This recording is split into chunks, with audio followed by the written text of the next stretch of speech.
जैसा कि मैंने बताया आप लोगों को कि procedure always return integer value. Integer के अलावा कुछ भी रिटर्न नहीं करता है। तो जहाँ भी हम लोगों ने पहले प्रीवियस में रिटर्न कराया है वो ऑलवेज इंटीजर है, इसलिए इंटीजर से हम लोग कैच कर ले रहे थे। आउटपुट कीवर्ड की ज़रूरत नहीं पड़ रही थी, ठीक है। लेकिन जब इंटीजर वैल्यू की जगह हम लोग कुछ और जब हम लोग रिटर्न वैल्यू यूज़ ही नहीं करते हैं, जब रिटर्न हम लोग करते ही नहीं है प्रोसीजर में, तो वहाँ हम लोग को आउटपुट की कीवर्ड की ज़रूरत पड़ती है। यहाँ देखिए प्रीवियस में भी हम लोगों ने कहीं रिटर्न नहीं लिखा है, इसी वजह से हम लोगों ने आउटपुट लिया था। ये डायरेक्ट जाके ले लेता है, कुछ रिटर्न करना नहीं पड़ता, वो कैच कर लेता है ऑलरेडी, वो जाके ले लेता है। और कब हम लोग को ज़रूरत पड़ते हैं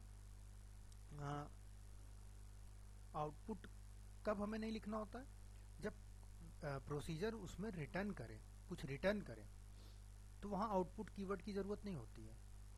लेकिन आउटपुट कीवर्ड की ज़रूरत वहीं होती है जब भी वैल्यू हमारी जब भी हमारी प्रोसीजर कोई भी चीज़ रिटर्न नहीं करता है, डायरेक्टली हम जा करके उस वैल्यू को ले लेते हैं, आउटपुट से आउटपुट हम लोग के पास ट्रांसफ़र हो जाता है।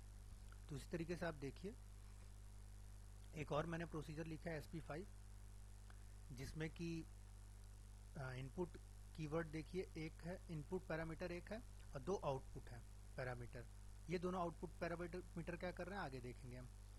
तो बिगिन हुआ, सेलेक्ट हुआ, नेम और क्या है, सैलरी।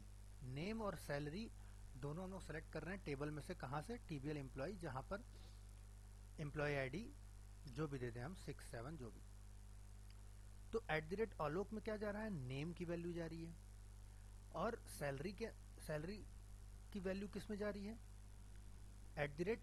@अतुल में। यानी हम लोग यहाँ पर मल्टीपल वैल्यू रिटर्न करा रहे हैं। रिटर्न नहीं बोलना चाहिए, डायरेक्टली हम लोग निकाल रहे हैं वैल्यू को।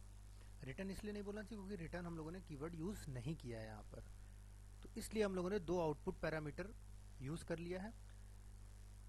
उसी तरह हम लोग डिक्लेयर करेंगे, जो कि एक रहेगा आपका इनपुट पैरामीटर और दो रहेंगे आपके आउटपुट पैरामीटर B और C।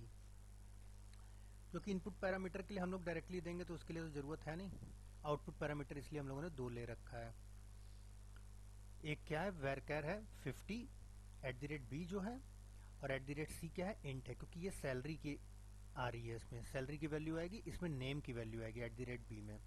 तो हम लोग जिस तरीके से इसको कॉल किया, डायरेक्टली हमको कुलदीप और 13,000 दिख जाएगा, आप लोग देख सकते हैं।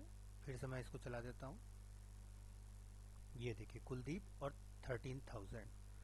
तो पहला क्या है, पहला है वैरकर @आलोक में है, तो इसलिए हम लोगों ने @B आउटपुट के जो कि वैरकर ले रखा है, और ये इंट टाइप का है आउटपुट, तो ये भी इंट टाइप का ही पैरामीटर यूज करेंगे। तो इंट इंट को ले लेगा और वैरकर को ले लेगा। उसी तरह हम लोग प्रोसीजर को कॉल कर लेंगे।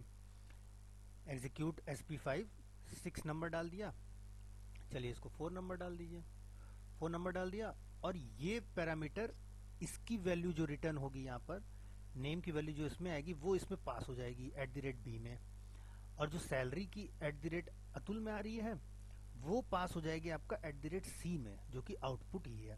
तो इसको एक बार हम लोग फिर से एग्जीक्यूट कर लेते हैं।